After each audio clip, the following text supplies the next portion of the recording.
aujourd'hui dans les trésors des collections patrimoniales de la Cité de la bande dessinée. Je voudrais vous montrer quelque chose. Vous allez voir, je ne vais pas le soulever tout de suite parce que ça pèse son poids, mais c'est un petit peu notre fond. Je sais qu'un exemple que j'ai pris, mais c'est notre fond d'ouvrage avec des formats exceptionnels. Parce que bien entendu, la bande dessinée, on le voit souvent soit sous le format manga, soit sous le format comics, soit sous le format album, un petit peu A4, 48 pages, comme on disait traditionnellement.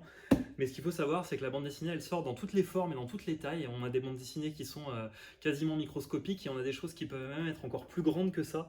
Et alors, vous voyez, je disparais carrément derrière si je vous l'ouvre. Là, en l'occurrence, ce sont des histoires qui sont parues dans MAD, qui sont parues dans une édition un petit peu exceptionnelle.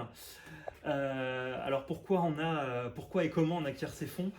D'une part, pourquoi on les a? Parce qu'ils sont rares, parce qu'ils sont précieux, que c'est souvent des éditions à tout petit tirage, qu'on est bien content de pouvoir retrouver quand on les recherche 10 ans, 20 ans ou 30 ans après.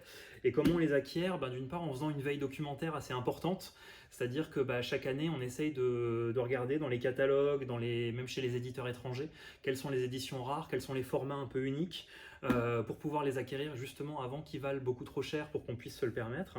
Et puis derrière, on essaye d'en faire une communication auprès des chercheurs, des universitaires ou des simples curieux qui en font la demande. Souvent, ce sont des ouvrages qu'on ne peut pas emprunter comme ça ou qu'on ne peut pas consulter comme ça, parce que du fait de leur rareté et du fait de la difficulté, vous le voyez là, à les manipuler, c'est pas forcément très simple. Mais chaque année, on essaye d'enrichir ces collections et de les valoriser autant qu'on peut, pour qu'elles ne restent pas justement dans nos étagères patrimoniales, mais qu'un maximum de gens puissent les découvrir et qu'un maximum de chercheurs puissent travailler dessus.